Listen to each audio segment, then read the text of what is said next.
welcome again to our study of the Old Testament. We're walking Route 66, and we're beginning the section that is called the historical books of the Old Testament. Joshua is the first of those, and you remember that we have looked at Joshua's death now. And after the death of Joshua, Israel had no king. The condition of the nation was, as it's described in the book of Ruth and in the book of Judges, every man did that which was right in his own eyes. And of course, you know that results in chaos. It was the time when judges ruled. But these judges are not dignified men with long black robes. These are judges who carry swords and who redeem Israel from servitude where she has fallen into bondage to another nation. One of those nations that fought with Israel from time to time was the nation of Moab. And the Bible takes a beautiful little love story about a Moabite woman and an Israelite man and allows us to see some of the customs of the Old Testament and some of the beauty of a projection of what Christ has done for us in the New Testament as we look back on a concept called the kinsman redeemer. And we're going to talk about that a little bit further in a moment. This beautiful love story is about a woman named Ruth. I happen to be particularly fond of that name since I've been married to a lady named Ruth for the last 63 years. I looked back on the experiences that we've shared, and we have our own wonderful love story, but it didn't quite measure up to the greatness of the story that God reflects in his description of Ruth. So she's the first female that we have taken a complete lesson to look at, and we're going to do that in full today. Rahab is mentioned in the Battle of Jericho and is also part of the history of the book of Ruth, and we'll tie that in as we move along. Ruth was a special outsider in Israel. Let me refresh your mind about the story. Naomi and her husband Elimelech lived in the town of Bethlehem, of course the birthplace of David.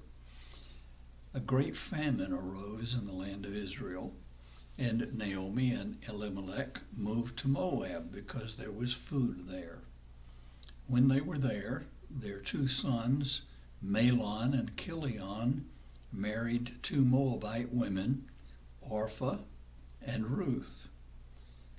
We don't know exactly what happened, perhaps in a battle, perhaps in disease, but Elimelech, Mahlon, and Chilion all died.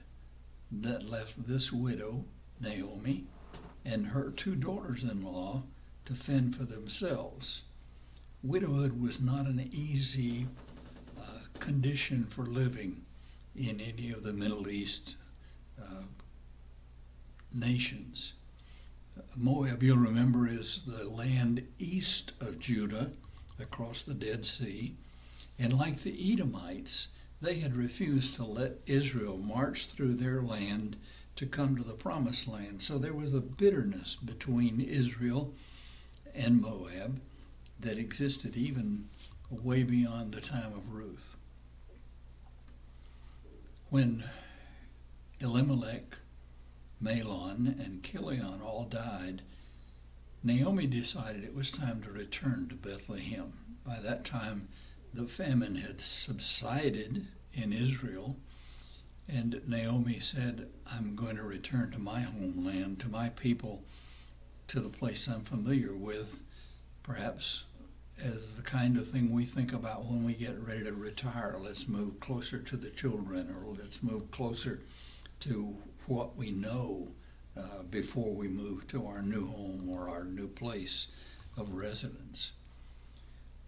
But Naomi's heart was full of loss, a husband and two son-in-laws,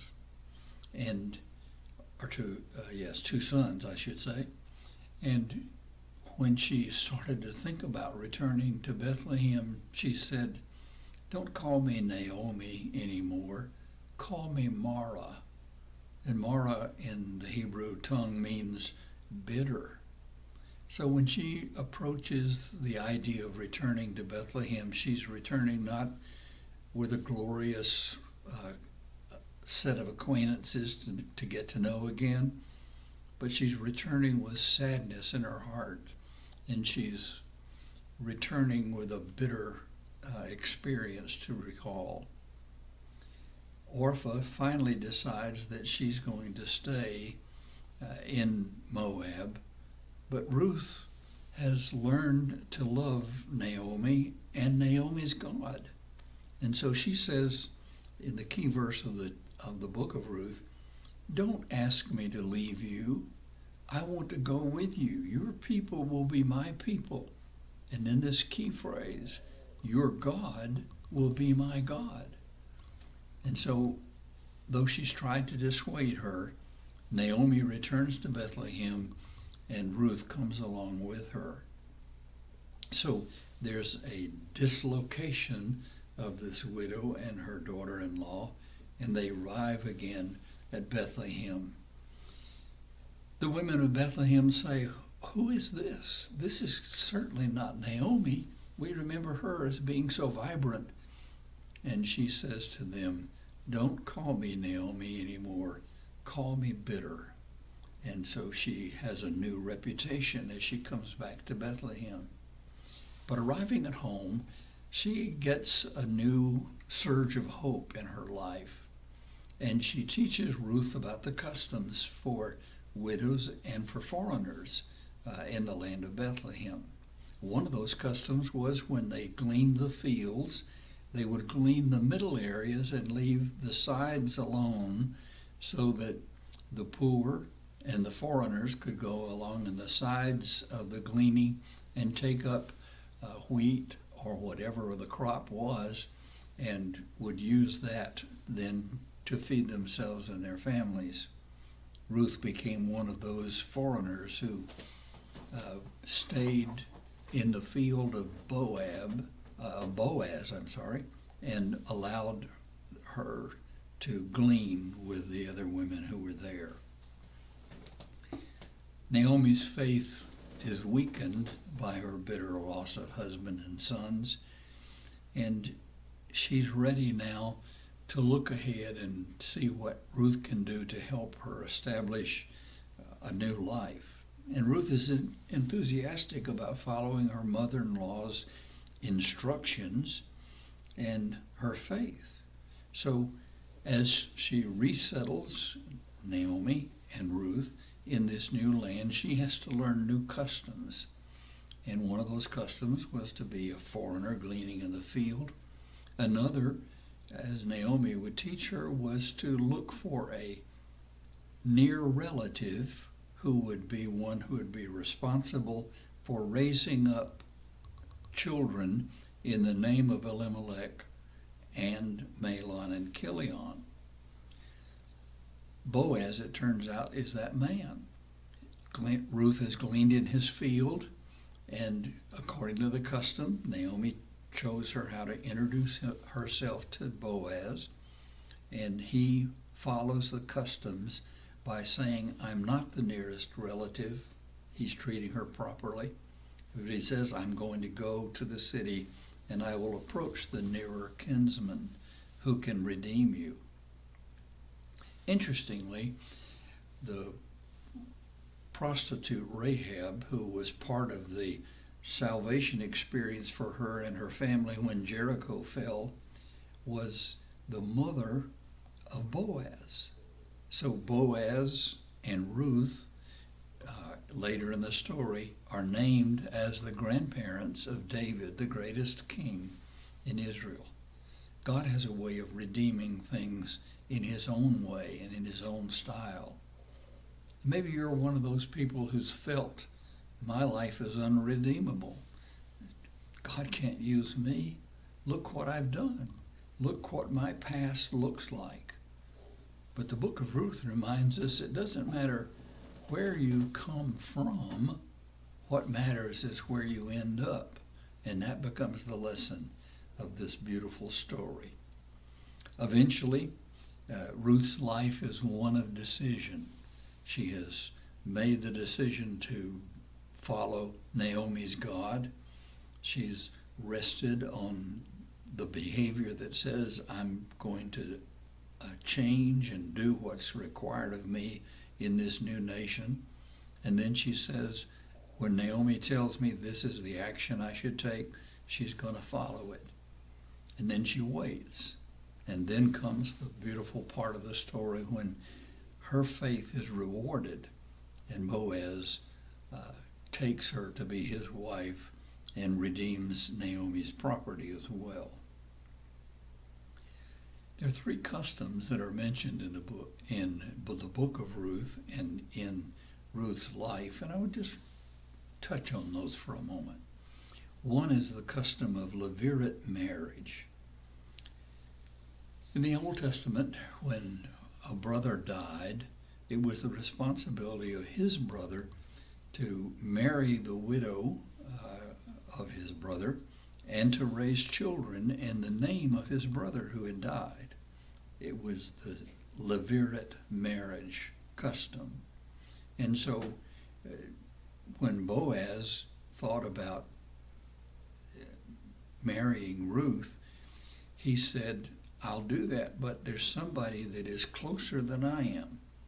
So then he goes to the city gate, and there with 12 elders like himself, he sits down, and the other kinsman who is closer than Boaz comes along, and he says, ho, such a one, sit down. That was a nice greeting in those days. And the other kinsman sits down, and Boaz says, Naomi has returned from Moab, and there's a field that belonged to Elimelech. Will you redeem it? And being the good businessman that he was, the other kinsman says, yes, I'll redeem it. And Boaz says, well, in addition to the field, you'll also need to marry Ruth the Moabitess. Well, then the businessman says, wait a minute, I've got children, I've got inheritance. I don't want to mess it up. I've got my plan already made about what's going to happen. When I die, my will is complete. And so he says to Boaz, you do the responsibility of the kinsman redeemer. The kinsman redeemer was the one who stepped in to take the place of the brother who had passed away. It's a beautiful example of Jesus who becomes our kinsman redeemer, who steps into our place, bears our sin on the cross, and redeems us. He pays the price for our land, quote unquote, and for our intimacy, for being a part of our lives eternally. That's the picture that Boaz represents in the book of Ruth. Well, in order to complete this transaction, there's one other custom that is mentioned here in the book of Ruth. It's called the house of him who has his shoe loosed. So when Boaz says, you will redeem this or you will give me the privilege, the other kinsman takes off his shoe and hands it to Boaz. That's the sign of the contract between them, that he has the right now as the kinsman redeemer to take care of Naomi and Ruth in this process. The Bible is full of these interesting little laws, customs, things that make life rich when you come to know about them, and how the people lived as you look back to the book of Exodus, and also the customs that are spelled out in the book of Deuteronomy. This is a book of fulfillment and completion. The fulfillment was that there are two redeemed women in this part of the Old Testament thus far. One was Rahab, the prostitute who was saved when Jericho's walls fell down.